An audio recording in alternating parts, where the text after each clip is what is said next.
მოგესალმებით, ძვირფასო რადიოსანელებო და მაყურებლებო. ხუთშაბათია, ბიზნეს სპეისია 6 საათი. საქმიანი პოდკასტი, სადაც საუბრობთ ხოლმე ბიზნესზე ისე როგორც სინამდვილეშია, მე კი მისი ავტორი სერგო ასაჯანიშვილი ვარ. მოკლედ, ისეთი ძალიან საინტერესო თემა გვაქვს დღეს და წარმოვიდგინეთ, რომ წლებია აშენებთ ბრენდს, მომხმარებლებიც უკვე გიცნობენ, თქვენი სახელიც ასოცირდება ნდობასთან და დარწმუნებული ხართ, რომ ეს ყველაფერი ეკუთვნით თქვენ. და ერთ დღეს საკუთარი ბრენდის გამოყენების უფლებაც კი შეიძლება დავკარგოთ. როგორ შეიძლება ეს მოხდეს?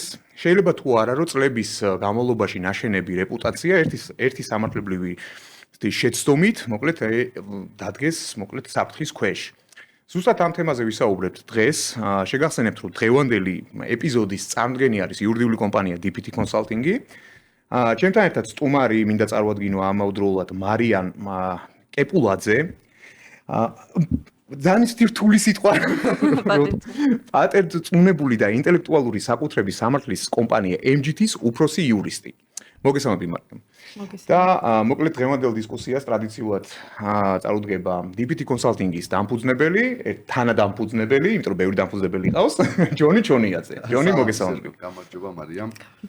ჯონი, როგორც ყოველთვის, ჩვენი, ასე ვთქვათ, ეპიზოდები განსხვავდება იმით, რომ ძალიან პრაქტიკულ რჩევებს ვაძლევთ ჩვენს მაყურებელს, ჩვენს მსმენელს. დარწმუნებული ვარ, რომ დღეს გამონაკლისი არ იქნება, თან ისეთ საინტერესო თემას შევეხეთ, რომელსაც მართლა დიდი ყურადღება ჭირდება, თურმე.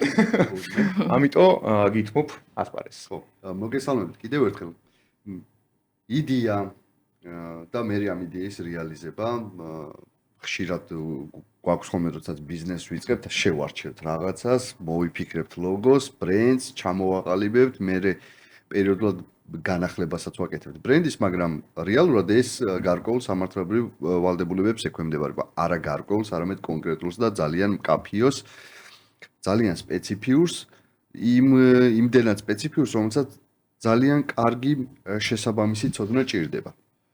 და ამაზე რთული არის ხა სამართალი ძალიან ფართოა და ყველა იურისტს ვერ ექნება ყველა მიმართულებით შესაბამისი ცოდნა და ამიტომ არაერთხელ აღმინიშავს მეც რომ როდესაც რაღაც სპეციფიურ საკითხებზე ვსაუბრობ და წინა გადაცემაშიც იყო მე პირადად ჩემი კომპანიისთვის და ჩვენი კომპანიისთვის შესაბამის სამართლებრივ კონსულტაციებს გავდივართ და რეალურად მინდა არის პრაქტიკოსი პროფესიონალი და აუცილებლად ხო თორემ პროფილური პროფესიონალები თეორიულად მე შემიძლია პასუხი გავცე მაგრამ შეიძლება სისულელი აღმოჩნდეს ან არასწორი იმიტომ რომ პრაქტიკა იყოს განსხვავებული და რისი დანახება მინდა მაყურებლისთვის ამ სერიებით რომელიც ჩვენ გვაქვს ჩვენი პოდკასტების ფარგლებში რამდენად ბევრი მიმართულება ბევრი პრაქტიკული სამართლებრივი მიმართულება არსებობს და რამდენად ბევრი ვალდებულება არის იმისთვის, რომ ბიზნესი სწორად და კარგად აკეთო. ამავე დროს მინდა ის დავანახოთ მაყურებელს, რომ ყურადღებით თუ იქნება ეს ბევრი ვალდებულება რიგ შემთხვევებში შეუძლია თავისი ყურადღებით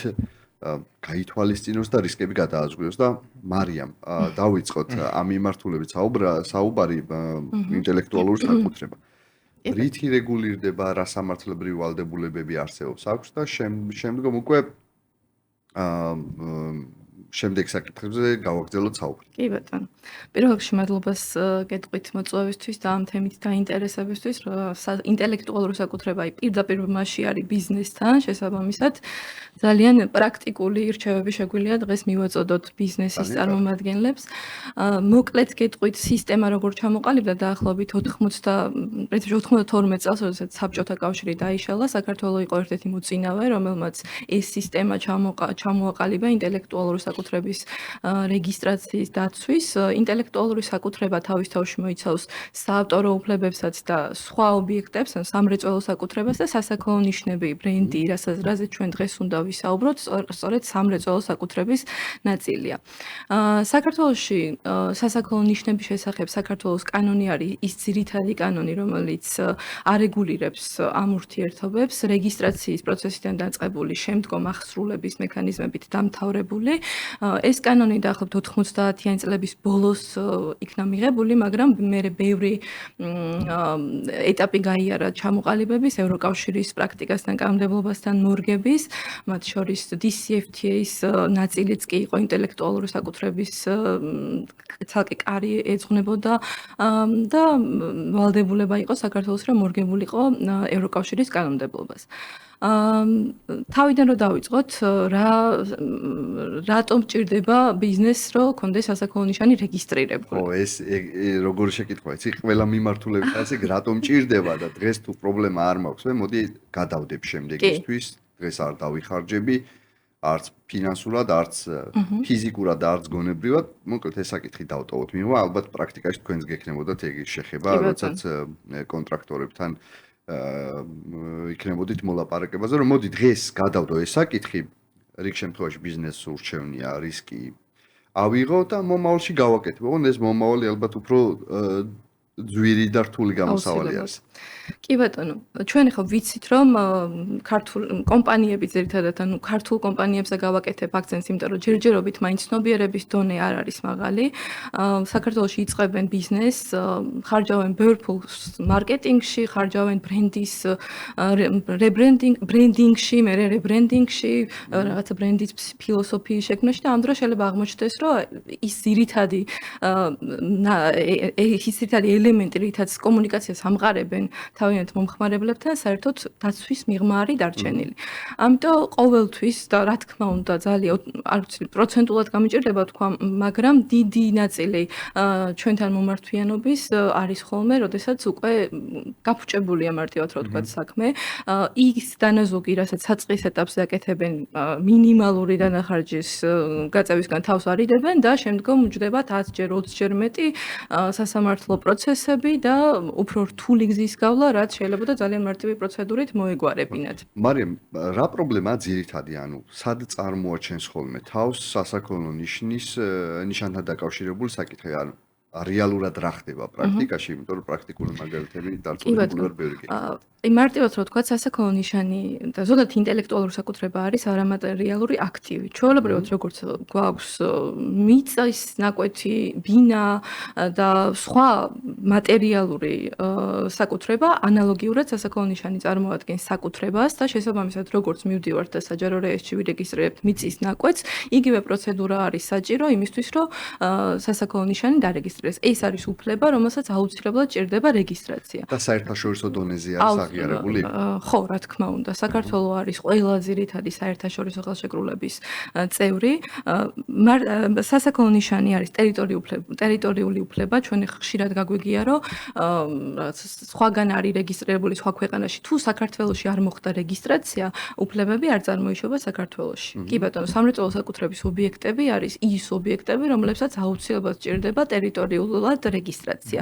საქართველოში ერთადერთი უწყება, მარეგისტრირებელი ორგანო, რომელიც ამაზე პასუხისმგებელია, არის საკპატენტი, აუცილებლად ინტელექტუალური საკუთრების ეროვნული ცენტრის საკპატენტი, აუცილებლად, როდესაც საწყის ეტაპზე, როდესაც ბიზნესი გადაწყვეტს, რომ ჩამოყალიბდეს და იწყებს ბრენდინგზე მუშაობას, იმ ეტაპზევე უნდა პირველ რიგში შეამოწმოს რეგისტრირებული არის თუ არა სასაქონლო ნიშანი, მსგავსიანი იდენტური საქონლისთვის და მომსახურებისთვის, როცა ამას ვახსენებ, არ მინდა რომ გაუგებარი იყოს მსმენელისთვის, 45 კლასი არსებობს, ნიცის საერთაშორისო კლასიფიკატორია, სადაც ყველა ტიპის საქონელი და მომსახურება, რაც ჩვენ შეიძლება ბუნებაში წარმოვიდგინოთ, არის კლასიფიცირებული.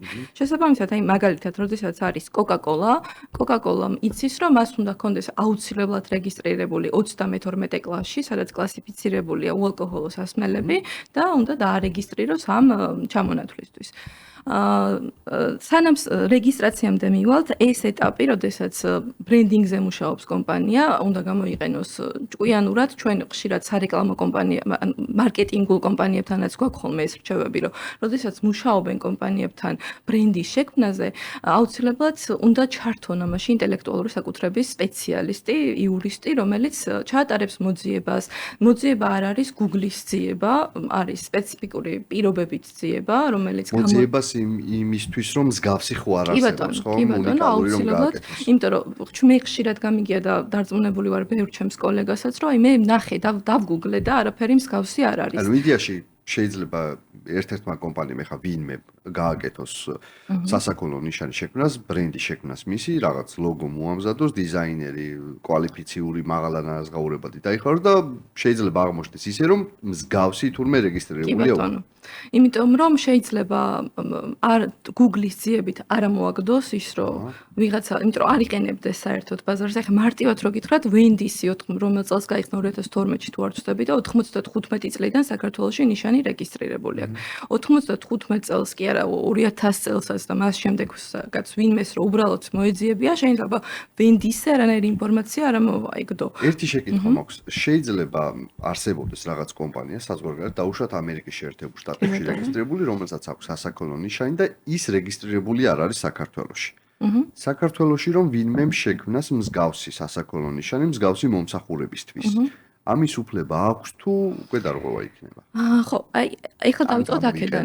წეგან საერთაშორისო დონეზე იგულისხმე, იმიტომ რომ ნახეთ რა ვიგულისხმე, მე რო საქართველოში დავარეგისტრირე სასაქონლო ნიშანი და ურთიერთობა ჩემი ბიზნესი მოიცავს არა მხოლოდ საქართველოს ტერიტორიას და საქართველოს ფარგლებს გარეთაც გავდივარ, იქ რამდენად არის ჩემი უფლებები დაცული თუ იქაც რეგისტრაციები უნდა გავიარო. კი ბატონო, ეხლა გეტყვით ჯერ იმ შემთხვევას, როდესაც პირი საქართველოში გადაწყვეტს, რომ რომელიმე ცნობილი კომპანიის სასაქონლო ნიშანი დაირეგისტრიროს თავის სახელზე, თუ არ არის საქართველოში რეგისტრირებული, მაგრამ აქვს ინფორმაცია, რომ მაგალითად ცნობილი ამერიკული ბრენდია, ან ცნობილი რომელიმე ევროპული ქვეყნის ბრენდია.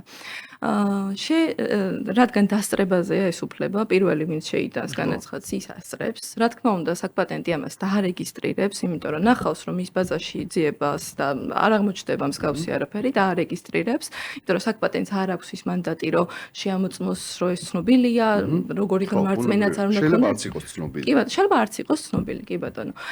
დაარეგისტრირებს საკპატენტი, მაგრამ კანონი აზღვევს ამგვარი ტიპის ბრწყალებში ვთქვათ დარღვევებს და შემდგომ უფლების ფლობელს, როდესაც გადაწყვეტს, რომ საქართველოს ბაზარზე შემოვიდეს და დახვდება აქ რეგისტრირებული სასაქონლო ნიშანი, შეუძლია გაასაჩიროს ეს რეგისტრაცია უკვე სასამართლოში და დაამტკიცოს, რომ ეს რეგისტრაცია მოხდა არაკეთილსინდისიერი განზრახვით.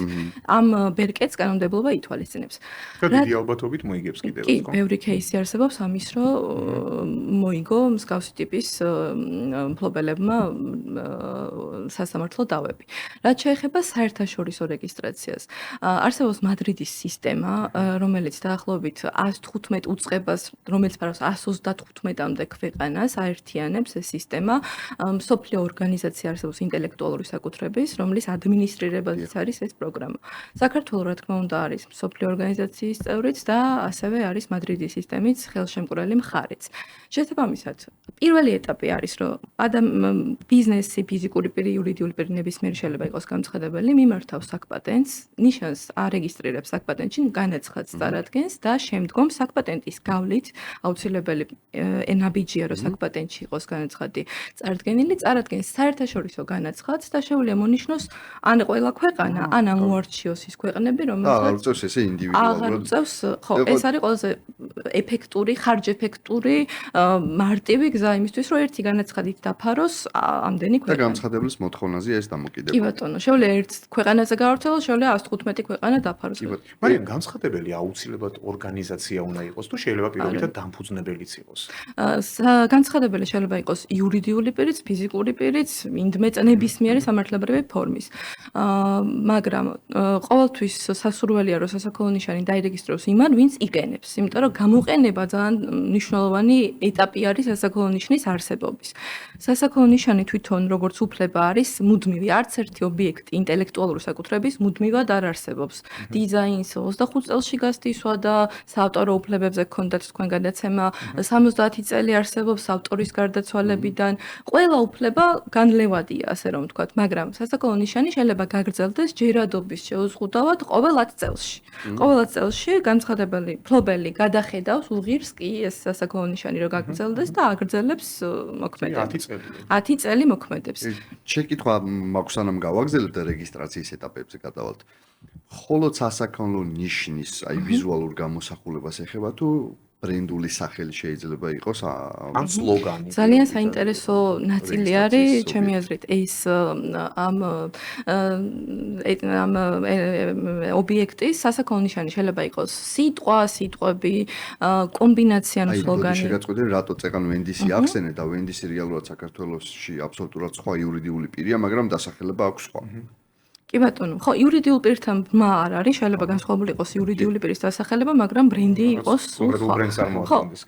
ანუ სასაქონლო ნიშნის ძირითადი ფუნქცია რო გავიაზროთ არის ის, რომ გამოარჩიოს ერთი მწარმოებელი მეორესგან. ხო, ანუ რო შევდივარ მაღაზიაში და 20 მაწონი რო არის ჩამწკრივებული, მე ვიცი, რომ კონკრეტული მაწონი არის და ხვდები სასაქონლო ნიშნით. ანუ ეს არის საშუალება, რომ დავამყარო კომუნიკაცია მომხმარებელთან, ხო? სასაქონლო ნიშანი შეიძლება იყოს სიტყვა გამოსახულება ორივე ერთად. მაგალითად შეიძლება იყოს ცალკე აღებული ფერი. ეხლა TBC-ის кейსი არის რეგისტრირებული აქ ახალი ცვლილება შევიდა კანონმდებლობაში.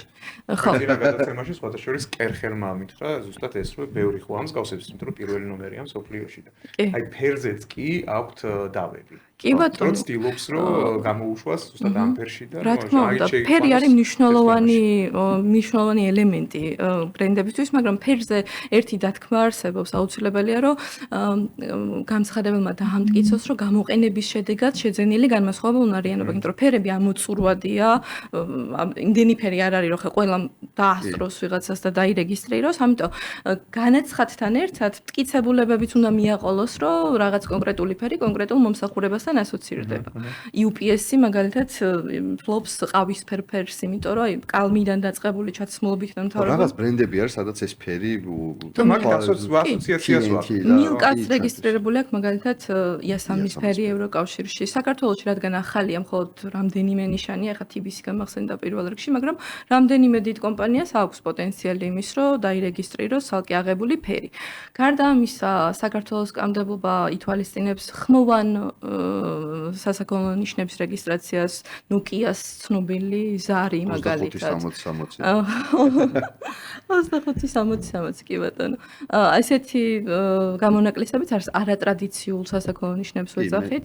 იმდენად შორს წავიდა ფანტაზია ამ მიმართულებით. შეიძლება იყოს ვიზუალური და არ არის სავალდებულო რომ იყოს გრაფიკულად გამოსახული. ხა სხვა ქვეყნები ითვალისწინებენ სურნელოვანი ნიშნების რეგისტრაციას, როგორც არის აი მოჭრილი ბალახის სუნი ჩოქბურთის ბურთებისთვის.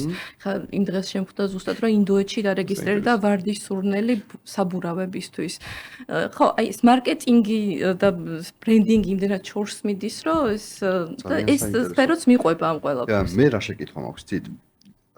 მე ახლა დაახლოებით ჩემთვის მოვიაზრებ პრაქტიკაში რომელი სფეროები არის ბიზნესის ისეთი, რომელსაც უფრო უდგება ეს საკითხი, ანუ უფრო ჭირდება მას ამ სასაქონლო ნიშნების რეგისტრაცია და რატომ? მაგალითად, მე თუ რაღაც პროდუქტის რეალიზებაზე ვარ და წარმატებული ვარ, იგივე მაწონს ვყიდი და ბრენდი არ მაქვს რეგისტრირებული სასაქონლო ნიშანი და სხვა იგივე საკეთებს, რომ ჩემი სახელი გამოიყენოს და ამით რეალიზაცია გაიზრდება მას ბუნებრივია და თუ მას გაიზრდება რეალიზაცია შეიძლება ჩემი შემცირდეს. ამ ყოველ შემთხვევაში იმდენი მომხმარებელი აღარ მეყოლება. აი რა სფერო შესაძლებელია რაიმე სფეროები ესეთი გამოიყოს თუ ყველასთან თანაბრად შეიძლება დადგეს ამ საკითხის მნიშვნელობა. ხო, ეხლა ეგ ისეთი კითხვაა, რომ ვინც მონიშნავს თავის საქონელს და მომსახურებას, ყველამ უნდა დაარეგისტრიროს სასაქონლო ნიშანი, რომ ეს აქტივი არ გაანიავოს მარტივად რო თქვათ, იმიტომ რომ ეს არ არის მარტო რაღაცა დავარეგისტრირე, ეს არის საშუალება, რომ მე განვკარგო ეს ქონება. შემიძლია დავაგირავო, უზრუნველყოფად გამოიყენო ბანკში, ლიცენზია გავცე, გავყიდო, რა ვიცი, ნაწილობრივ გადავცე, ასე შემდეგ. შესაბამისად ნებისმიერ სჭირდება, მაგრამ ჩვენ ეტაპებს ვერ მივყვებით, მე მგონი. საქართველოში რეგისტრირებული სასაქონლო ნიშანი. ანუ რამდენად იცავს ანუ ეს კანონი მაგალითად ჩინეთში. ხო, აი მაგაზე ვისაუბრეთ. ჩინეთში ძალიან ბევრი წარმოება ხდება ხო და მათ შორის ანუ ქართული კომპანიებიც კი ზოგი აწარმოებს ჩინეთის ტერიტორიაზე. აი ჩინეთში სხვათა შორის ბევრი დავა გქონია. ესეთი პრაქტიკა აქვთ სამწუხაროდ ჩინურ კომპანიებს, რომ რაღაცას რო დაინახავენ ბაზარზე, ავტომატურად ცდილობენ რომ ეს დაირეგისტრირონ. ჩვენ ახლა ბევრი ღვინის კომპანიას წარმოვადგენთ და რომ მოკლედ საქართველოში რეგისტრაცია ვერ იცავს, კითხავთ ახლა საქართველოს რეგისტრაცია ვერ იცავს ჩინეთში რეგისტრაციას, მაგრამ აი მადრიდის სისტემა ვახსენეთ. მადრიდის სისტემით მოუნიშნავთ ჩინეთს, განაცხადი ხდება ჩინეთის უწყებაში. ჩინეთის უწყება ატარებს ექსპერტიზას და აღმოჩნდება, რომ აი რაღაც ქართული ღვინის კომპანიის სასაქონლო ნიშანი ჩინეთში რეგისტრირებულია, იმიტომ რომ ერთი თვის წინ შევიდა ბაზარზე ექსპორტზე ღვინის რაღაც ბრენდი და ვიღაცამ უკვე მოახერხა ამის ანუ მადრიდის პროტოკოლით უნდა მოკლედ მოხდეს კი ბატონო, რეგისტრაცია. იმიტომ რომ მადრიდის სისტემა არის ძალიან მარტივი, ერთ განაცხადს შევიტანთ და ვფარავთ რამდენ ქვეყანასაც გვინდა იმდენს. ერთი შეკითხვა მაქვს ახლა ძალიან მნიშვნელოვანი. თუ კომპანიას არ აქვს სასაქონლო ნიშანი რეგისტრირებული და დავუშვათ, უკვე 10 წლის განმავლობაში იყენებს, არის ძალიან წარმატებული ბიზნესი, გაყიდვები აქვს იდეალური რაოდენობით და ამავდროულად ვიღაცამ გამოიყენა მისი სასაქონლო ნიშანი და დაასწრო რეგისტრაცია. რაიმე სამართლებრივი მექანიზმი არსებობს თუ არა კეთილსინდისიერმა მფლობელმა, ვისაც ჰქონდა ეს 10 წლის განმავლობაში თავისი ინტერესები დაიცვას და აღიდგინოს ეს დარღვეული უფლება. კი ბატონო, აუცილებლად სასაქონლო ნიშნების შესახებ საქართველოს კანონი ითვალისწინებს ბათილაცნობის საფუძვლებს, რაც აზღვევს ამგვარი ტიპის დავიწყებებს ბრჭყალებში, რა ვთქვათ. თუ უნდა მიმართოს მხარემ იმ პირმა, რომელსაც 10 წელია მაგალითად იყენებს სასაქონლო ნიშანს და დაავიწყდა, გადადო, გამორჩა სასაქონლო ნიშნის რეგისტრაცია, უნდა მიმართოს სასამართლოს, წარადგინოს მტკიცებულებები, რომ 10 წლის განმავლობაში იყენებს ამ სასაქონლო ნიშანს, რაღაცა გაყიდვების დამადასტურებელი დოკუმენტები, ყველაფერი ეს მტკიცებულება, რაც შეიძლება იყოს იმის დასასაბუთებლად, რომ კეთილსინდისიერად იყენებს ამ ნიშანს წლებია და ასევე ის რომ ამ ხარეს, რომელმაც სასაქონლო ნიშანი შეიტანა სარეგისტრაციოდ, რომ უნდა სცოდნო და ან იცოდა, რომ ეს ამდენი წელია ნიშანს კეთილსინდისიერად იყენებს. ნუ სასამართლო როგორც წესი ამ მტკიცებულებებს იღებს ხედულობაში და ამ არაკეთილსინდისიერების ფაქტს ადგენს და აუქმებს. ეხლა მაქვს მე ესეთი შეკითხვა. ხო არ გქონიათ პრაქტიკაში, რომ ვინმე დიზაინერი ან ადამიანი, ვინც სასაქონლო ნიშნებს ქმნიდა სხვადასხვა კომპანიისთვის, თვითონვე ირეგისტრირებდა მის მიერ შექმნილ სასაქონლო ნიშანს. იურიდიული როდა. აი მაგალითად დიზაინერი ვარ და მიკვეთავენ ამ სერვისებს და მე ვირეგისტრირებ ჩემთვის. ძალიან კაი კითხვაა.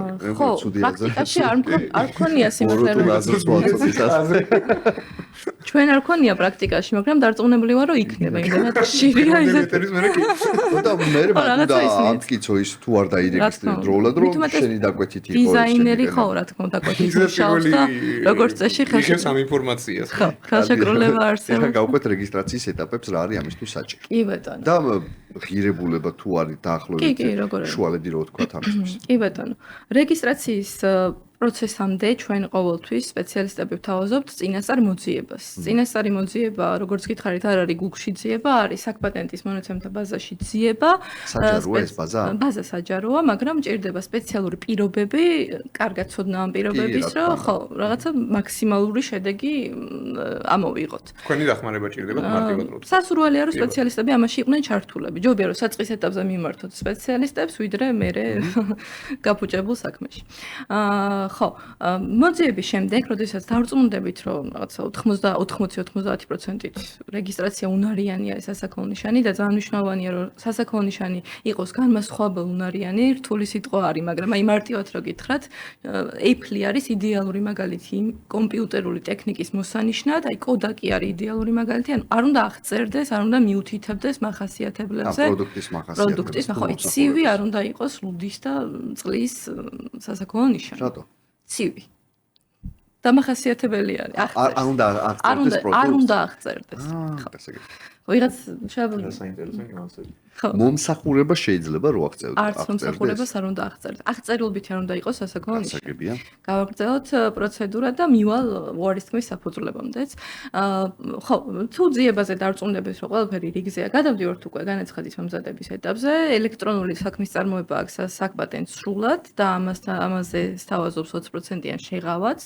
არსებობს ორი ტიპის პროცედურა, დაჩქარებული და სტანდარტული. განაცხადის მომზადების უმნიშვნელოვანესი ეტაპი არის საქონლის და მომსახურების სწორად შერჩევა, იმიტომ რომ ეს ხშირ შემთხვევაში არის ხოლმე აი რაღაცა ყველაზე ისეთი ეტაპი, ყველას გონია რომ არის მარტივი, მაგრამ საბოლოო ჯამში გამოყენების ნაწილში, სასამართლო დავებში შეიძლება იყოს დამღუპველი, არასწორად შერჩეული საქონელი და მომსახურება. ამიტომ სწორად კლასიფიცირებული უნდა იყოს ჩამონათვალი. მაგალითად რო ვთქვათ, იურიდიული კომპანიის სასაქონლო ნიშანი არ უნდა აღწერდეს მის საქმიანობას. ხო. ან სახელ შეიძლება იყოს იურიდიული კომპანია რაღაც. ხო, არ უნდა იყოს იურიდიული კომპანია, არ უნდა იყოს სასაქონლო ნიშანი, იურიდიული კომპანია არ უნდა შეიტანოს არავინ. ვერ დაარეგისტრირებს ასეთი ტიპის სასაქონლო ნიშანს. გემრიელი არ უნდა შევიტანოთ რაღაცა საკონდიტრო ნაწარმისთვის და ასე შემდეგ. ასევე ისეთი ტერმინები, რომელიც შეურაცხყოფელია რაღაცა ანუ ინდუსტრიას არ უნდა აღწეროს. და შეურაცხყოფასაც არ უნდა აკეთებდეს არაფერს. ხო, ასევე არის კიდევ რაღაც გეოგრაფიულ ადგილზე არ უნდა მიუთითებდეს. თბილისი არ შეიძლება ვინმე მონოპოლიის ქვეშ იყოს, ქუთაისი და ასე შემდეგ. თუ ადგილწარმოშობის პროდუქტებს ადგილწარმოშობის დასახელებები და გეოგრაფიული აღნიშვნებიც ობიექტი არის ინტელექტუალური საკუთრების და ხო, არ უნდა თუ თქვათ სურს ვინმეს რომ ხვანჭკარა კონდეს ნიშანში ჩართული, მარტო ხვანჭკარას ვერ შეიტანს, მაგრამ სხვა ნიშანთან კომბინაციაში რაღაც მეღვინეობა რაღაცა და ხვანჭკარა იყოს ეტიკეტზე მაგალითად. ასეთ შემთხვევაში ის უნდა იყენებდეს. ნამდვილად ხვანჭკარას უნდა აღსხამდეს და ამისთვის ცალკე კიდე საკონტროლებელი ორგანიზაციები არსებობს. პროცესზე დავასრულოთ, არსებობს ორი ტიპის პროცედურა, დაჩქარებული და სტანდარტული. დაჩქარებული 10 სამუშაო დღეში სრულდება, სტანდარტული დაახლოებით 10-11 თვე გრძელდება.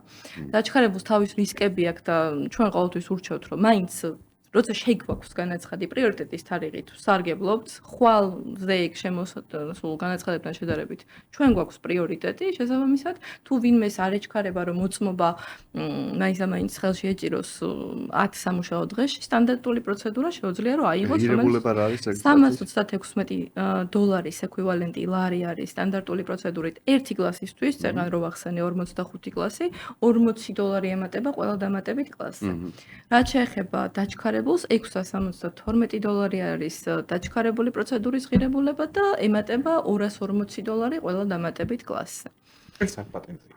საკპატენტზე კი. და აი, როდესაც ჩვენ უკვე მადრიდის, ასე ვთქვათ, მადრიდის მადრიდის სისტემა დამოკიდებულია, მოკლედ, რა სასაქონლო ნიშანი გვაქვს, არის თუ არა ფერადი, რამდენ ქვეყანას ვნიშნავთ, რამდენი კლასისთვის და სპეციალური კალკულატორი არსებობს საერთაშორისო ორგანიზაციის. ეს ონლაინ ხდება? ონლაინ ხდება ყველაფერი, კი ბატონო, სრულად ელექტრონული წარმოება არის. ხო, ანუ მე როგორც მივხვდი, უბრალოდ იქ ჩვენ ვიღებთ, ვფარავთ იმასაც, რასაც დავფარავდით საქართველოში, ამ საკპატენტის მიერ, უბრალოდ კიდევ უფრო განვაუწევთ, ასე ვთქვათ. ფარავთ სხვა ქვეყნებს საკპატენტში შეტანილი განაცხადით, უმარტივესად. მაგარი ის გვაქვს ეთერი შეკითხვებით.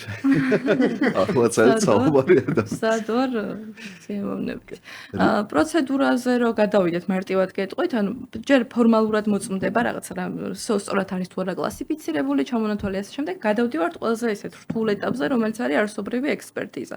არსობრივი ექსპერტიზის დროს საკპატენტის ექსპერტი ეძებს ხო არ არის მსგავსი იდენტური ნიშანი რეგისტრირებული მსგავსი იდენტური საქონლისთვის. თუ აღმოჩნდა რომ ხა რაღაც ნიშანი რეგისტრირებულია მაგალითად ავეჯისთვის და მე რეგისტრაცია მინდა ლიმონათისთვის, ამათ არანაირი კვეთა არ აქვს თუ არ არის ეს ხა ცნობილი ბრენდი და ეგ კიდევ ცალკე საკითხია.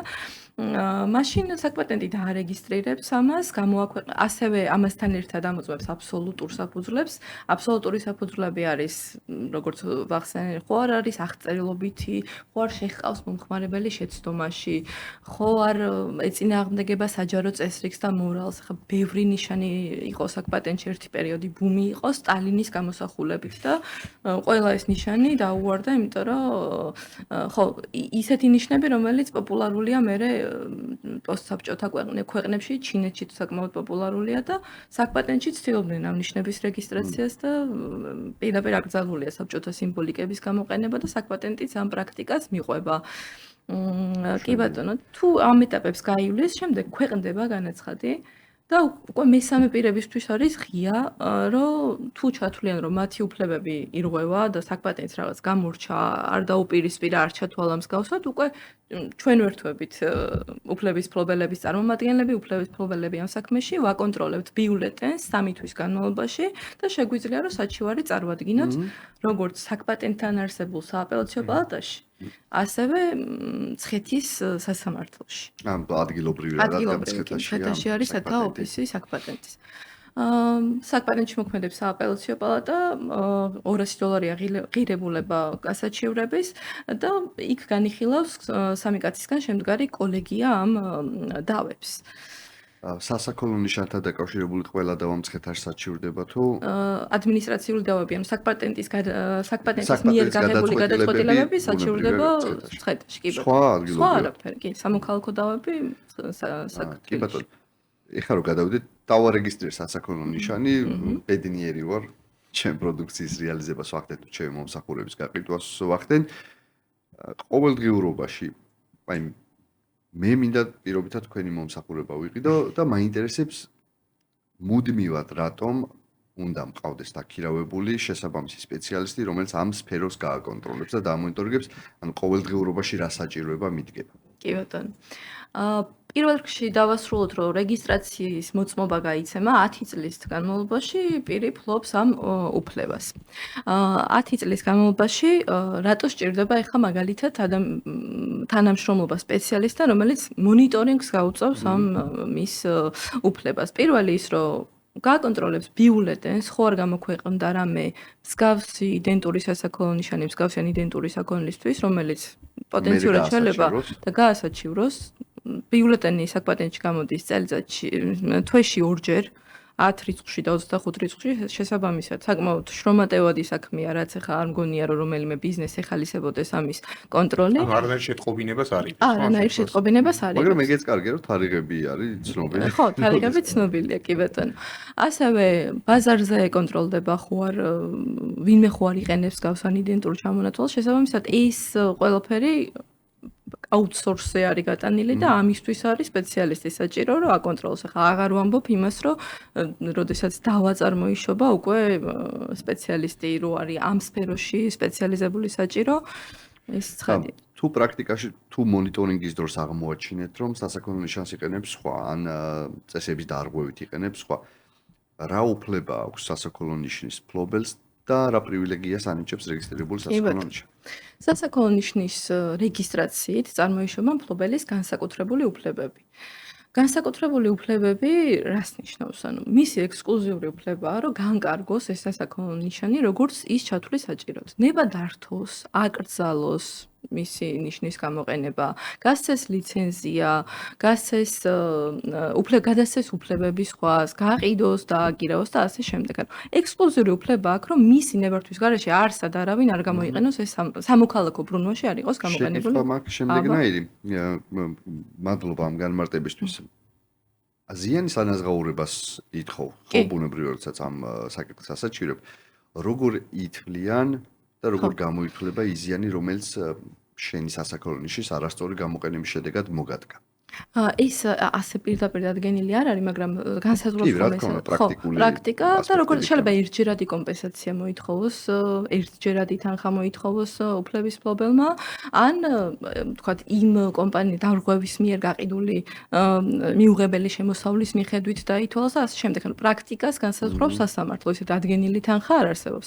მიუღებელი შემოსავალი შეუძლია მოითხოვოს, რაც გაიყიდა ამ ნიშნის ქვეშ, ისიც შეუძლია მოითხოვოს, ან ერთჯერადი კომპენსაცია. მიუღებელი შემოსავალი შეიძლება იყოს ის, მაგალითად, ჩემი სასაქონლო ნიშანი გამოიყენა სერგომ, 1 წლის განმავლობაში იყენებდა და 1 წლის განმავლობაში ამ ნიშნით რაღაც გარკვეული რაოდენობის მაწონი იყოს, ისევ მაწონი გაგიყიდა. და ეს მაწონი უნდა გაგეყიდა თქვენ. მე უნდა გამეყიდა ეს, რა კარგია. შეგვიძლია რამე ესეთი кейსებიც მოყვეთ, მაგალითად, საქართველოში თუ მოხდა რამე ესეთი გახმაურებული თუნდაც ხო, ანუ ესეთი ბig brands რო ეხებოდეს. კი ბატონო. ანუ როგორ გადაწყდა ეს ყველაფერი? და ბრენდების ეხლა მიმდინარე დავა არის, რომელიც უზენაესში არის, ჯერჯერობით არ დასრულებულა უზენაესის დასაშვებობის ეტაპზე, მაგრამ ორი ინსტანციის სასამართლომ უკვე დაადგინა, რომ მაგშაურმას ნიშნები არღვევდა მაკდონალდსის უფლებებს და მაკდონალდს წარმოადგენდით ამ საქმეში, ხა ბევრ დეტალზე არ ვისაუბრებ, რადგან ძალაში არ არის ჯერ გადაწყვეტილებას შესული, მაგრამ ესეთი გახმაურებული საქმე არის. მაგდონალდსის ოჯახს არ ვიცი და მაგის გამოყენების უფლება. ხო, მაგდონალდსის გადაშორების კი, საკმაოდ დიდი ხანია, დაახლოებით 4-5 წელია ეს დავა გრძელდება. კაკაოლატის საქმე იყო ასევე, კოკაკოლა ზუსტად იმეორებდა კოკაკოლის სის ფორმას და ესეც გახმაურებული საქმე იყო. იცი რა მაინტერესებს, ეხლა შეკითხვა გამიშდა, მაგშაურმა როგორც მახსოვს ძალიან დიდი ხანია არსებობს. ყოველ შემთხვევაში იმაზე მეტ ხანს, ვიდრე ეს დავა მიმდინარეობს. ან შეიძლება ალბათ ვწდები. კი, არა, თითქმის არსებობს. სანამ დავამდე მივიდო და მე როგორც მაქვს ინფორმაცია, იყო მცდელობა რომ დავის გარეშე მოგვარებულიყო, იმიტომ რომ სანამ დავამდე მივა პრაქტიკა არსებობს, რომ რაღაცა ვუგზავნით ხოლმე გამაფრთხილებელ წერილებს, რომ აი შეწყვიტეთ გამოყენება, თორემ იმართავთ სამართლებრივ ზომებს. ეს პრაქტიკაც არსებობს ამის და იყო მცდელობები და მე მივიდა სასამართლო დავამდე. სასამართლო დავა არის პრინციპში ბოლო ეტაპი, როცა ვერ მოვილაპარაკეთ. ვერ ძალიან სუბიექტური რო ვიყო, ჩემი ძალიან სუბიექტური შტაბეჭდილებით ის ლოგო ზუსტად ემი ამობრუნებულია თუ სწორად მახსოვს. ამობრუნებული ემი არის ყვითელი. მაგრამ ფერი და ფორმა გასაგებია, მან მიუხედავად ის ობიექტი არის აბიდასებივით არის რა. კი ბატონო, ადიდა შეკითხვა მაქვს, ხშირად ხვდებით ხოლმე ბაზრობებზე განსაკუთრებით ბრენდული რა მაგალითად Nike, Adidas-ი, ბევრი რაღაცა შეიძლება იყოს, ხო? გაყალბებულია, არის გაყალბებული და ვარ, ხო? ყოველ შემთხვევაში არა Adidas-ის მიერ პირობითად წარმოებულ პროდუქციას რა. მოკლედ კონტრაფაქციული საქონელი, ანუ გაყალბებული საქონელი, არა პატენტია, ესეც მინდა რომ თქვა, რომ პატენტი რაღაცა ძალიან არასწორად არის დამკვიდრებული და ჩვენ ვიბრძვით ამაზე, რომ პატენტი კარგი კი, თქვენ სწორად თქვით. პატენტი, პირიქით კარგი სიტყვა, პატენტი გამოგონებაზე გაიცემა და გამოგონება კიდე ერთ-ერთი ობიექტია ინტელექტუალური საკუთრების. პატენტი ფეიქს ნიშნავს, ძალიან ცუდად არის არასწორად და მკვიდრებული და ჩვენ სულ ვიბრძვით ხოლმე ვინმეს რო წამოწდება მეც ხმალა მოღებული ვიბრძვი ამის წინააღმდეგ. მოკლედ კონტრაფაქციული საქონელის წარმოება არის სოფლიო პრობლემა და ეს არ არის მარტო საქართველოს პრობლემა და ამის ესეთი საბადო პირველ რიგში არის ჩინეთი, რა თქმა უნდა. ბევრი საქონელი შემოდის ჩინეთიდან, სხვადასხვა ქვეყნებიდან ასევე. რა მექანიზმები არსებობს, რა თქმა უნდა ეს არის უფლების მფლობელის ვალდებულება პირველ რიგში, რომ დაარეგისტრიროს საბაჟოზე, ჯერ საკპატენტში და შემდეგ საბაჟოზე ეს სასაქონლო ნიშანი, მაგალითად Adidas. საბაჟოზე გითხარით, წერან არ გითქვამთ. ახლა გეტყვით. ჯერ რეგისტრირდება ნიშანი საკპატენტში და შემდეგ ეს ნიშანი რეგისტრირდება საბაჟოზე. საბაჟოს აქვს ესეთი ვალდებულება, რომ ex officio, ანუ თვითონ თუ ჩათვლის, რომ საქონელი არის ყალბი, შეაჩეროს და აცნობს უფლების მფლობელის წარმომადგენელს, თქვათ Adidas-ის შემთხვევაში გვაცნობებს ჩვენ და ჩვენ ვეკონტაქტებით Adidas-ს და Adidas-ს გვეუბნება, რომ ეს საქონელი არის ყალბი. თუ Adidas-ი იტყვის, რომ ეს საქონელი არის ყალბი, საბაჟო უკვე იმპორტიორ ვალდებულება ჩდება, რომ ეს საქონელი უნდა განადგურდეს. მაგრამ თუ არ არის აქ, ანუ ყველა ვარიანტში ყალბი შეიძლება ყალბი არ იყოს. სიყალბეს როგორ ადგენს? ხო, სიყალბეს როგორ ვადგენთ? რიგი კრიტერიუმები არსებობს, რომლითაც დგინდება არის თუ არა საქონელი არ. იქ რაღაცა კოდები არის, რაღაც მახასიათებლები. აი, რა Adidas-ი რო ავიღოთ. Adidas საქართველოში რეგისტრირებულია, ალბათ სასაქონლო ნიშანიც რეგისტრირებულია. ყველანაირი სამიზოლი. მსახურებით. სხვას არ შეუძლია ამ პროდუქციის რეალიზება, ეს ხომ ისეთი ბრენდია, მაგალითად გერმანიაში ვიყიდე, ჩამოვიდა და აქ ვახერხე. პარალელურ იმპორტს საქართველოს არ გრძელავს, ანუ თუ კეთილსინთეზიერად სადღაც შევიძენ რაღაც 10 წვილ Adidas და აქ გავყიდი, ამის თუ საქონელი ორიგინალია, ამის აკრძალვა რა ორიგინალი. რეალიზაციის ისეც ვერავინ არ შეგიზღუდავს, იმიტომ რომ Adidas-ის ოფიციალური წარმომადგენელი მე შეკითხვა მაქვს, სტატუსი ორიგინალია თუ არა, ეგ როგორ დგინდება მეთქი რა. უყურეთ საბაჟო, ახო ამის პროდუქციის კოდებით ალბათ. არა მარტო, შეიძლება სხვა შემთხვევაში სხვა იყოს, ნაკერი იყოს, რიგ შემთხვევაში იმდენად რთულია ხოლმე გარჩევა ორიგინალის და ყალბის, რომ შეიძლება ექსპერტიზა დაჭირდეს. ოღონდ ამ შემთხვევაში Adidas-ი აწვდის ამ კრიტერიუმებს, როგორ უნდა დაადგინოს. Adidas-ი გვაწვდის ჩვენ, მის წარმომადგენლებს, ჩვენ ვაწვდით საბაჟოს მებაჟეები 2 წელში, 1 წელში ერთხელ ჩვენ ტრენინგებს უტარებთ ხოლმე, ვაახლებთ ამ ინფორმაციას, რა კრიტერიუმებით უნდა იხელმძღვანელო და მოკლედ საბაჟოს მოვალეობა არის რომ შეაჩეროს და გვიკავშირდეს და 10 დღე შეუძლია რომ შეაჩეროს ეს ტვირთი. ოღონდ ამის წინაპირობა რომ საბაჟოში შემოსავლების სამსახური ხო შემოსავლების სამსახურში რეგისტრირებულია სასაქონლო ნიშანი და რომ ნახავს რომ რაღაც Adidas-ები შემოდის, Adidas-ები რა. შეიძლება Adidas-ი იყოს, შეიძლება სხვა რამე იყოს. ხშირად არის რომ სტიკერი არის ხოლმე გადაკრული და ფარავენ შეგნით, თქვა აი Samsung-ია წერია და ზემოდან გადაკრულია რაღაცა ვერცხლისფერი სტიკერი. იმას რო ააძრობ, უცებ სიურპრიზი Samsung-ი ხდება და ეს კარგი სიურპრიზია თუ Samsung-ი ხდება. Samsung-ს ააძრობ და სხვა რაღაცა. ხო, ანუ ეს შეკითხვა გამიშთა რატო რამდენიმე დღის წინ შეხვდა ერთ-ერთ სოციალურ ქსელში Nike-ის Mindy გამოვიდა ფეხსაცმელი, რაღაც ახალი მოდელი არის, საზაფხულო ფეხსაცმელია და არ თუ ისე იაფიღებს რა. ფაქტიურად რეკლამა გაუკეთე. ჩემ გარდა Nike საკლდა. ხო, ის იყო, რა ქვია, რატო დავიწყე მას რომ რომელიღაც მაღაზია არის და 29 ლარად მივიღეთო, ზომებშიც გვაქვს, ფერებშიც მოდელები. მე მგონი ნანახი არის რა და. ხო, აი 29 ლარად რო რაღაც ვიყიდება, ეს არის ძალიან ცალსახა რო არის ყალბი, ხო? მაგრამ ძალიან ოფიციალურად ყიდის კი არა და მე ხო, ძალიან რომ ღიად რა. საუბარი ან სოციალში ძალიან აგრესიული კამპანიით ყიდის. ხო, მაგრამ აი აქ არის პრობლემა, რომ ეს არის საერთაშორისო პრობლემა და ძალიან რთულია, რომ ებრძოლო აი ესე ადგილობრივად ყველაფერი ამოწუროს მით უმეტეს უფლების ფლობელმა. აქ სახელმწიფო ჩართულობაც საჭიროა და მთელი რიგი მექანიზმები. ამიტომ ძალიან რთულია, რომ ყველა ეტაპს თუ ჩვენ გვაქვს ხოლმე დაკვეთა, აუცილებლად მივდივართ, ვამოწმებთ საკონტროლო შესყიდვა. ამგვარი ფაქტების აღმოფხვრა შესაძლებელია იმ მეთოდებით, რაზეც რა ვისაუბრეთ. თქმა უნდა, კი, ეტაპობრივად მიიღწევა, იმიტომ რომ საბაჟოც ყველაფერს ვერ აჩერებს. შეიძლება ერთი კვირა ისე გავიდეს, არაფერი შეაჩეროს, უცებ შეაჩეროს. ამიტომ რესურსი სადამდეც ყოფნით, ამას ერთი პერიოდი მახსოვს, დაკეთებენ. ის იყო რა ქვია, კონტროლიზე იყო ძალიან აყვანილი და რაღაც ბაზრობებზე თუ ლოკალური სამკერვალოები თუ საწარმოები გამოავლინეს, რომელიც რაღაც შეკერილი დასაცმელი იყო, დაარტყამდნენ რაღაც. კი, არაერთი ეს სისხლის სამართლის დანაშაულია. რუზია თუ რა, კი, არაერთი სისხლის სამართლებრივი პასუხისმგებლობა. დაყალბება საკმაოდ პროდუქტი. დიდი თუ წდება ბრენდებია. 1000 წელს თუ წდება უკვე სისხლის. რაოდენობაზე კი, არის. კი, რაოდენობაზე არის მიბმული. ხო, ანუ სერიოზული პასუხის ჯერ ეს ერთიც თუ თქვათ ეს უკავშირდება, ხო, ამიტომ კიდე მნიშვნელოვანია რომ ნადგურდება აუცილებლად კონტრაფაქციული საქონელი, უნდა განადგურდეს, არ შეიძლება მისი რაღაცა ვინმესთვის გადაცემა თუნდაც ქველმოქმედების, იმიტომ რომ შეიძლება ის იყოს სიცოცხლისთვის საზიანო, ჯანმრთელობისთვის საზიანო. დაზიანებაზე გავიგე რომ სისხლის სამართლის დანაშაულია, მაგრამ როდესაც ვიცი რომ კონტრაფაქციული ყალბია და ვყიდი მაინც. აქ რამე პასუხისგებლობა როგორც სამოქალაქო ისე ადმინისტრაციული ისე სისხლის სამართლებრივი პასუხი შეიძლება რაღაც ეტაპზე იყოს ჯარიმა, თუ რაოდენობა ცდება სისხლის სამართლებრივი პასუხისგებლობა. საინტერესოა.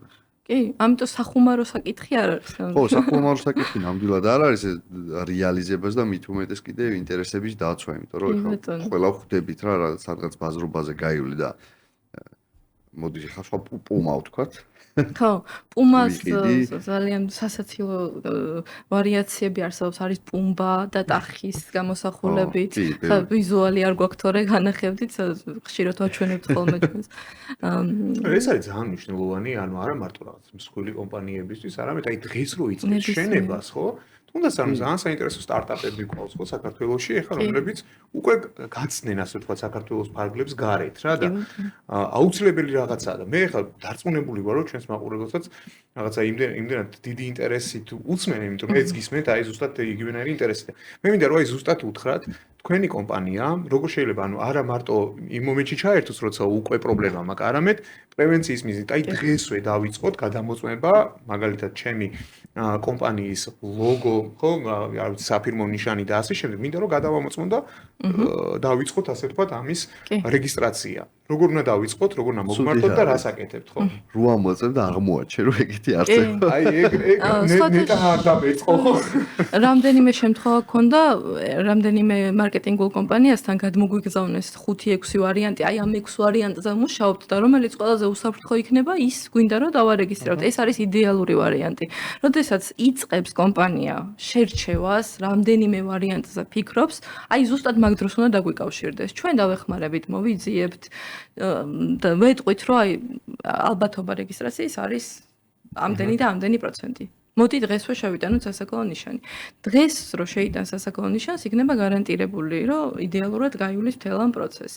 ამიტომ ძალიან მნიშვნელოვანია, რომ სანამ დაიწყებთ, სანამ გამოჩნდებით ბაზარზე, სანამ გაუშვებთ მარკეტინგულ კამპანიებს, რეკლამებს, რო აი, ვთქვათ, ღვინოს აწარმოებთ ან რაღაც ლიმონადს აწარმოებთ, მანამდე გქონდეთ მოგვარებული, რო ვახსენე, მაკდონალდსიც 93-94 წელს არის რეგისტრირებული საქართველოში, 97-ში გაიხსნა პირველი.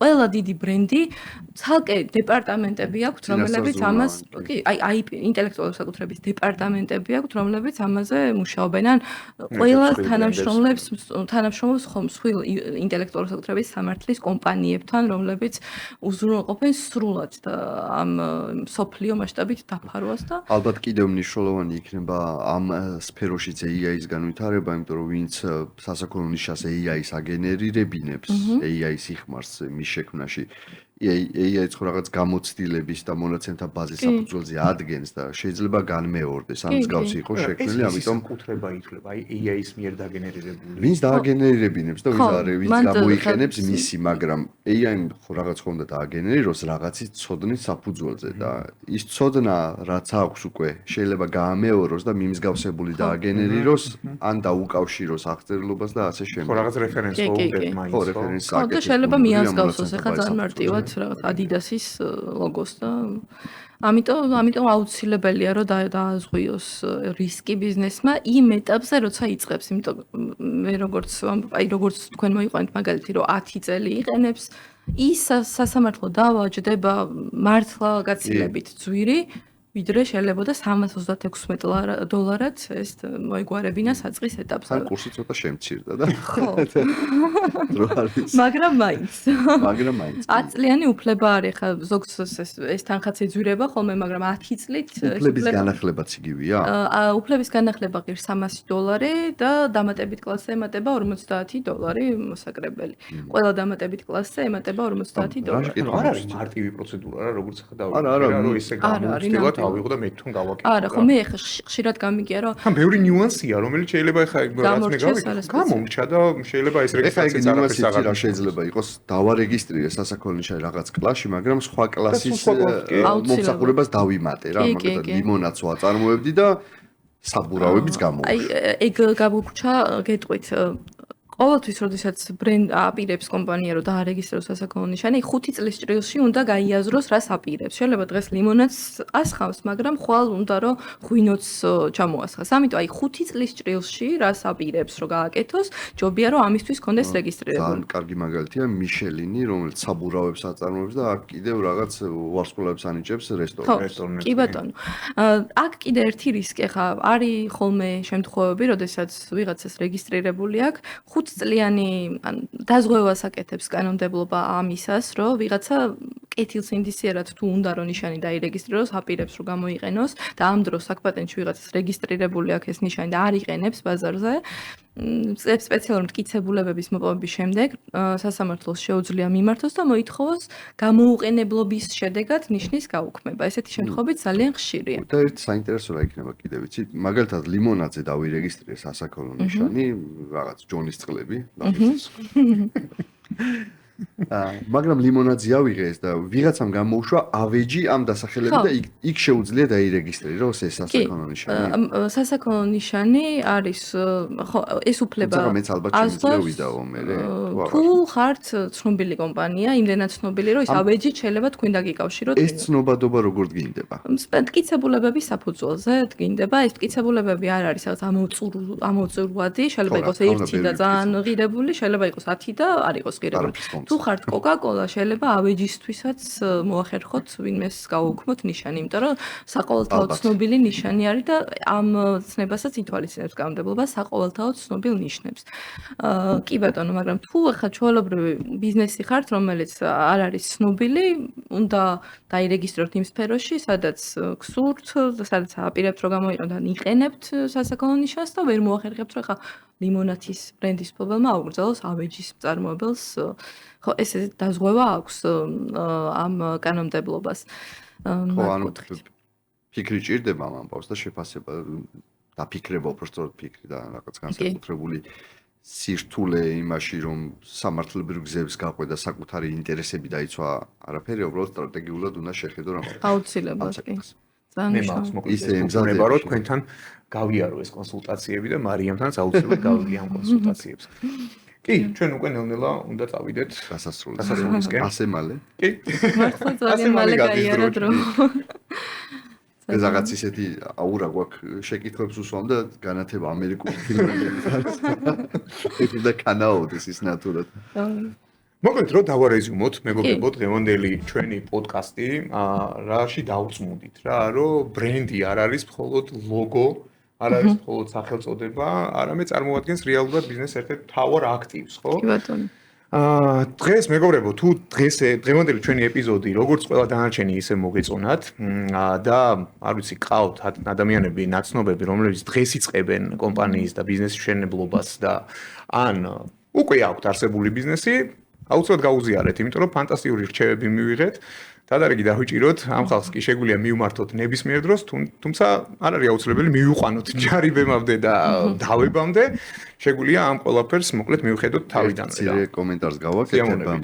როდესაც გადაწყვეტ ბიზნესის კეთებას, რაიმე მომსახურების ან პროდუქციის გაყიდვას ან კომპანიის დაარსებას, იკითხეთ დასვით შეკითხვები, იურისტს შეეკითხეთ, სპეციალისტს შეეკითხეთ, ვინმე შეეკითხეთ. არ არის ამაში არაფერი უცნაური.